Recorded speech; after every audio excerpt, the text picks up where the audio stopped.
If athletes want the privileges that come with having this in one hand, they have to deal with the restrictions on the other hand. And he hasn't stopped, clearing obstacles like he clears hurdles. After 2 years as a scholarship runner, in 2012, Smith tried out and made the football team. The likelihood of this being a perfect bracket is 1 in 140 quintillion. That means if the Dean Dome was full and everyone filled out 600 trillion brackets, there would only be a 10% chance that one of them was perfect. The Heels have 22 national championships, but they have an all-time best 21 of these NCAA titles. That's 18 better than number 2 Notre Dame. So they're used to going far, and they have a little revenge on their mind, so I'd imagine they're pretty hungry. And of course, UNC is perfect at home, so there's a chance they don't lose anywhere for the rest of the regular season. No one can run a mile in his shoes, but Saturday runners ran a mile in his name. Being the first African-American to run a sub-4-minute mile is a very specific goal that Reggie McAfee had in mind more than 40 years ago before coming to UNC. There was a lot of stereotypes that African-Americans were just sprinters, but I just enjoy running, and I just knew that it was my passion, so I decided to do what I love. And I love to run, and that was one goal that I decided I was going to go after. It was mission accomplished in 1973, but don't confuse McAfee with a contented man. No, I finished second, and I was upset about the fact that I finished second because I'm about finishing first. Now McAfee instills that winning character in young people interested in distance running through the Cross Country for Youth program he started in 2006. UNC head coach Harless Metter says that's as much a reason for honoring McAfee as his historic run is. We want to be tremendous athletes. We want to graduate, do well academically.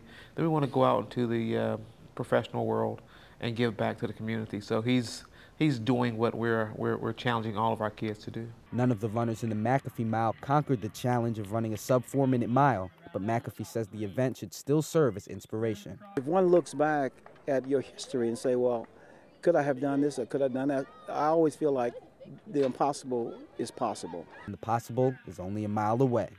In Chapel Hill, I'm Julian Caldwell. In the fall, he returns punts, and in the spring, he clears hurdles. But this might be junior Roy Smith's biggest accomplishment. But during the 6th grade, I really didn't think of none of those things. I really was thinking was, could I walk again? That's what a young Roy Smith was thinking after a driver sped through a stop sign and hit him as he was walking to his grandmother's house from cross-country practice. The car ran over me, and it went like 50 feet, and then it stopped, and then I was laying there. The next thing I know, I was in the hospital. I think I blacked out for a little minute. Smith's parents homeschooled him for a year and a half after the accident because he was embarrassed to go to school in a wheelchair or cast. He cites support from his family and coaches as the reason his discouragement didn't last too long. I really didn't feel like running track after that no more. And they was like, you have so much talent, you need to keep on going. And he hasn't stopped, clearing obstacles like he clears hurdles. After 2 years as a scholarship runner, in 2012, Smith tried out and made the football team. And listen to how he compares it to running track. Football is nothing compared to track. I can get through a football workout, but sometimes I can't get through all my track workouts. And after having the ability to walk taken from him, he strives to be great at both and to control his own destiny. I really don't want to be that athlete that say, oh, he ran track and football. I want someone to say that, oh, he did great in football and track, and he could choose whichever sport that he wants. And if anything gets in his way, he could probably jump right over it. In Chapel Hill, I'm Julian Caldwell.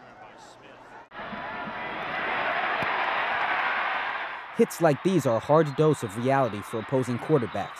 But for Sylvester Williams, at times, just being on the field in the Carolina jersey is reality enough. While I watch myself on film and I make a play, I'm just like, wow, man. And I just think about like that guy that was back in St. Louis, Missouri, Jeff City, Missouri, doing all the wrong things with his life. Williams said in high school he didn't see much value in education. After playing football for only his senior year, he went on to work in a manufacturing plant instead of attending college. I knew that at that point in my life I didn't want to work in that factory for the rest of my life. All Williams needed was a moment to help him realize his potential. That moment came with the help of a high school coach. He took me to a Kansas football game in 2008, and once I seen some of the guys come out the locker room, and I started to notice that a lot of those guys were the same size as me. Williams was big enough and played well enough to walk on and star at Coffeyville Community College in Kansas, and after 2 years, earn an offer from UNC, a gesture the school rarely extends to junior college players. In his second season with the Heels, Williams is second on the team in sacks with 5, and he's impressed teammates like fellow defensive lineman Kareem Martin from the beginning. You know, the first day of spring practice, you know, he just came out and surprised everybody. The first rep one-on-ones, you know, he won so cleanly, it just had everybody in shock. And, you know, we knew we had a great player. Williams' impressive practices have turned into standout play in games for the third best scoring defense in the ACC. He's made his journey from a manufacturing plant to an assembly line of hits, and he's content with what he's already accomplished. Even if I never make it a player down in the NFL, I'll be happy man on earth because I'll be able to get a degree and be able to say that I did something in my life. I played at the University of North Carolina and I started on the defensive line. And he's thrown all odds right to the ground. In Chapel Hill, I'm Julian Caldwell.